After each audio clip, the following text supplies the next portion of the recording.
Sterling Smith, Loot & Booty Barbecue. I'm back again. We're with Green Mountain Grills. And today, we're gonna do loin back ribs. Everybody loves ribs. These are nice and meaty and thick.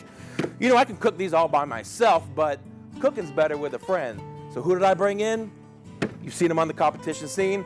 You've seen him on Chopped. He's the Jay-Z of barbecue. It's Phil the Grill. Yeah. Hey, what's up, buddy? Yo, what's up, How you doing, man? Good to see you. Chilling, you know. I hear you. Well, you know a lot about ribs. You know, Yeah. you were the 2014 Team of the Year in ribs last year for Arizona. That's right. So when you're looking for ribs, what do you look for? You know, I really try to check the marbling, make sure it's, you know, kind of unison and all the way through. Not too much fat, but even though you could trim the fat, but Definitely. These look like a nice set right here. They do, and you know, when we're in competitions, we want to look for that marbling. We also want to look for straight bones if you can get them. No shiners, which are actually bones showing through the meat. So tell me how you're gonna prep these. Yeah, so first thing right to it, you know, I want to trim it. I definitely want to get a lot of this fat off. It's not going to render in. But first thing I do is flip them over and demembrane. So typically what I take is usually the back of a spoon, you know, just a little point part, and you just get it started like right underneath the bone just to get it started. Definitely. And put your finger in, and then it's a nice easy pull. These are actually already came out the package demembrane. Yeah, I was looking at these. These are already demembraned. So the company, sometimes when you open up the ribs, they'll either have a membrane on or the membrane off. These are demembrane, and there's two. The first one's coating everything, and then there's a thicker membrane that covers that. Keep that one on because the ribs will fall apart. You want that lower one on there, like Phil said. The ribs can fall apart, the bones will come through. You won't get a nice bite, but you want that thicker membrane on the top. You want that one off. It's not a good bite. It's not a good mouthfeel. So that's usually what we look for first. Definitely. And then after we do that, you know what I'll do? Come across. You see these things on the end. I'll just take some scissors, take some nice pair of knives, and what I'm going to do is just trim some of that extra off right there. Yeah, I use just usually a little paring knife. You know, it's pretty sharp. I just snatch some of that off, start trimming some of this fat off the back of it, some of the ununiform pieces that's on this rib.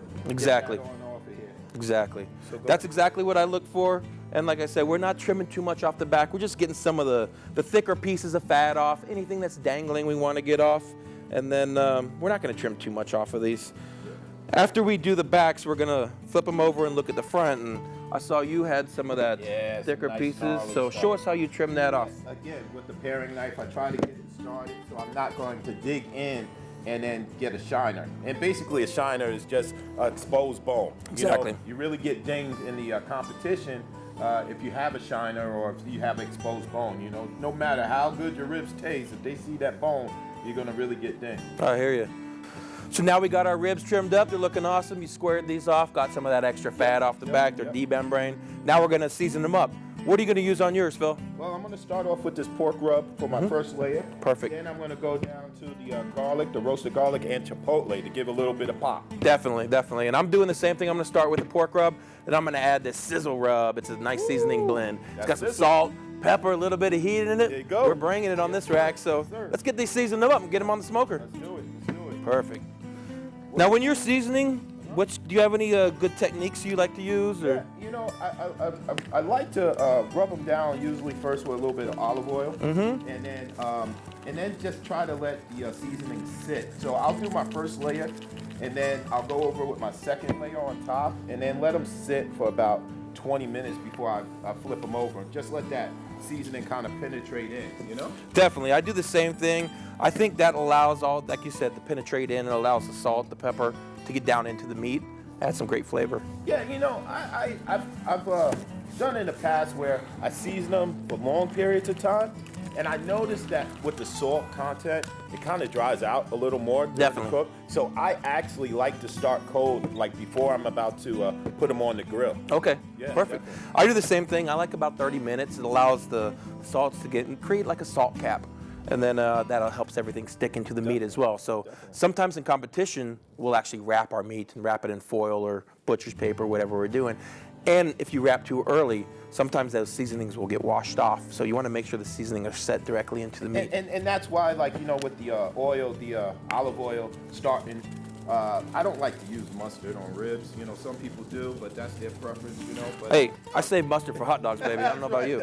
That's right. So I usually go over with a little bit of olive oil, and that really holds the, or adheres the rub to the ribs. Perfect, yeah. I've seen a lot of people do oils and mustards and things like that, and, you know, any way you do it, as long as it works and gets in your belly and it's good, right. that's the way you're doing it. But now we're just gonna do a dry rub. Yep. He's got his down, I got mine down. We're gonna let that set in. Then what we're gonna do is transfer them right over to the Daniel Boone. Let's do it. You see how I have it elevated? Do you cook yours elevated like that as well? I love it elevated because it allows the air to get through and gets the smoke all around the rib, and then you're not going that dark underneath when it's down on the heating source. By raising it up, you do have that airflow, Yep. the smoke, the heat, everything gets to Definitely. circle everything. Definitely. We season both sides of the meat. We might as well season both sides with smoke, right? Yeah, please. So there we go. We're gonna let do it. those go. It's at 500 degrees. We're gonna drop it down now to 300. And in about an hour and a half, we're gonna check these. And they're gonna be about ready to wrap. Let's do it. So they've been on for about an hour and a half now, the ribs have. So what we're gonna do is check them. We're gonna wrap them in foil. At this point, what do you look for? Oh man, look at that. Yeah, they mahogany, baby. Exactly. You know, basically, I'm looking to make sure that the rub that we put on is actually set, and you can call it like a scratch test. Make sure that it's set in, and you can't really scratch it off. Definitely. Which is perfectly there right now. Exactly, it looks great. You want to see some of the bones peeling back from there. Yep. When you lift it, you can see it starting to give way. Yep. Nice mahogany color, like you said. The sauce and the rubs are set in. So we're gonna take these off, wrap them up for a little bit, and show you that process. Yep. We got them off, nice mahogany. We're gonna lay some of this butter down. Now for this shoot, we're just gonna do butter, some agave nectar. I know in competitions, a lot of people use different things. What do you like to use in competition, Phil? No, same thing. I like to use butter. I'll put a little butter down, but you know what I like to do at this point? I like to throw a little bit more of the rub that I've used. Right now, I'm going to use the roasted garlic and chipotle to make sure that it actually sits into the ribs and it gets into that flavor, you know? Perfect, yeah, a little bit of extra seasoning, never hurt anybody. Yep. I'm gonna add some butter, agave nectar, just a little swivel just like this. And what we're gonna do, what I like to do is do meat side down. Yes. So we created that nice bark on the top. The seasoning is set in. So I'm gonna set that directly right over our wrap mixture and then come across on the bone side with the same thing. Totally. Okay. I totally agree. Yep, do the same thing I've done on the tinfoil. Do that on the backside. And the reason, like I said, we're doing this is just to get all that flavor mixed into everything. And now what we're gonna do when we wrap them tight, we're gonna do it really, really tight so we're not steaming the ribs, we're actually braising them. And they're braising in a liquid of butter. They'll be in some agave nectar. Some people use brown sugar, some people use apple juice.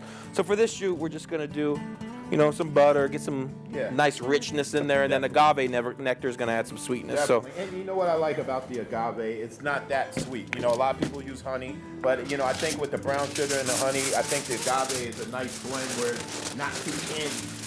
I agree with you. Honey is a great flavor, and I love honey, but the agave nectar does give a nice little sweetness without being overboard. Definitely. Do you have any tricks for when you're wrapping these up? Well, you know, basically what I do, I think I showed you, is, you know, basically start at a center point and kind of crease it first. And then I just kind of seal it again. And then as I bend down into it, I'll push it down and then seal it again down at the bottom. Perfect. You know, then I'll take the end and I'll fold it back. Make sure that that's nice and sealed. Fold it back again, and then I'll fold it up over the ribs to get it nice and tight. It's a nice little process you got going on there. Yes, sir. I bet you're a man who's lost some of that nice rib juice before once or twice, huh? Sure did. Right on them hot toes with some flip-flops. I've been there. I've been there.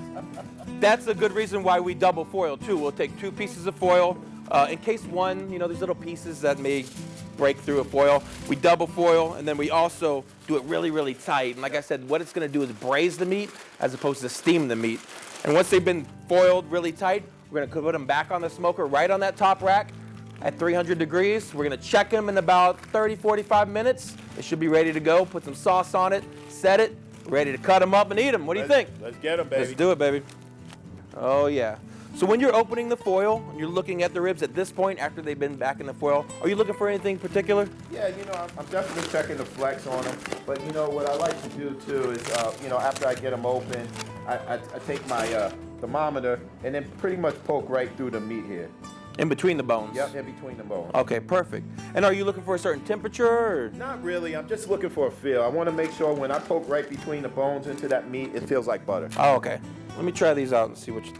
So basically you want it to slide in just like it's warm butter, not giving you any tension. And Definitely. once it does, I think they're ready to go, man. No, these are good. These are good. So what we're gonna do on these is brush all that. We had agave nectar, we had butter in here, you had some extra seasoning in there. I kind of brush it all around. And then I'm gonna use this Green Mountain Grill's cherry chipotle barbecue sauce. I'm just gonna put a light layer on top. We're gonna rub it in. What are you using?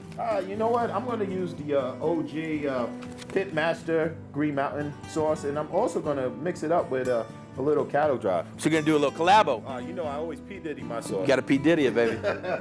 So what I'm gonna do is pour it directly over, just a little light layer. I like to mix some of that butter and some of that agave nectar that's been in the bottom. I like to mix that with the sauce. I think it creates a nice little glaze or a coat on top of the ribs. Do you ever do that in competition where you're putting some of that extra stuff on top? Oh yeah, definitely. You know what I'm doing is I like to mix the two sauces together, and I brush it on both sides, and then right before I put them in on the smoker, I'll actually use a fine rub just to sprinkle it on, just to give it that little bit of extra pop. A little bit of pop, baby. You know, and that's the main thing with competition. You know, I don't do a lot of this stuff at home when I'm cooking ribs, but that's that one bite that the judges are definitely looking for when they're sampling your ribs. Definitely. They do, in competition, they usually get one bite, so you want to make sure that bite counts. Oh, definitely. That bite has all the flavor. Definitely. It's got all the seasonings, the smoke, the rub, the meat itself. You gotta punch them in their tonsils. You got to punch them in the tonsils. Make sure that they remember yours, right? In a good way. That's right. In a good way. That's right. So after we get these on, we're gonna get the sauce kind of set in. We're gonna set them back on the smoker. They're gonna go on at 300 degrees for another. What do you usually do? I say about like 20 minutes total. Okay, about 20 minutes total from this time. After the sauce has been set, we're gonna take them off, see how they look, cut them up, and go from there. Yeah, sounds good. Awesome. We're gonna take these right over to the grill. Set them right on the racks, just like that. Let that heat, that smoke set in the sauce. They're gonna be ready to go. Yes, sir. Yes, sir. Sauce is set. Oh man, look at that. That looks nice. It's set nice and beautiful. Nice color on the. I'm gonna grab these off. Want to grab yours? Take them right over to the cutting board. Yeah. Tell me about how they feel right now. That's what you're looking for. Look at that flex. Oh, that's perfect. That's perfect. That's perfect doneness. So in competition, when you're doing ribs, do you do anything specific at this point? Do you rest them a little bit? Tell me about. Well, I do like to rest them, because cutting into them, you want that meat to really kind of snap back a little bit, right? Definitely have a good bite and texture. Have a good bite and texture. So about 10 minutes of rest, before I start slicing into them. Perfect. I do the same thing. Now, when you're slicing them, are you gonna cut directly from the top right here? Nah. Basically, what I'll do is I'm gonna flip them over like this, because now you get to see both sides of the bone. Perfect. And you're not gonna make any mistakes of cutting into another bone. Pretty much have a guideline there of telling you where to cut, right? That's right. So let's do this. Let's flip these things over. You cut into yours. Okay. Oh man, I can already taste that's gonna be good. Yes. Oh, yes. Cut into mine right here in the middle. Perfect. Now the thing about baby backs too is there's that extra bone sometimes on the back that you got to watch out for. Yeah. But when you're cutting through there, nice slice. Oh man, they're slicing good, huh? Perfect. Look at that. Smoke ring, juiciness. How's yours looking? Oh man, the same, baby. Look at that. Oh, beautiful. That's beautiful. Cheers. Yes, sir. Perfect. Let's take a bite of this. Oh, nice clean bite. Excellent, man. Awesome. Green Mountain Grills does it every time. Every time, baby. Mm-hmm.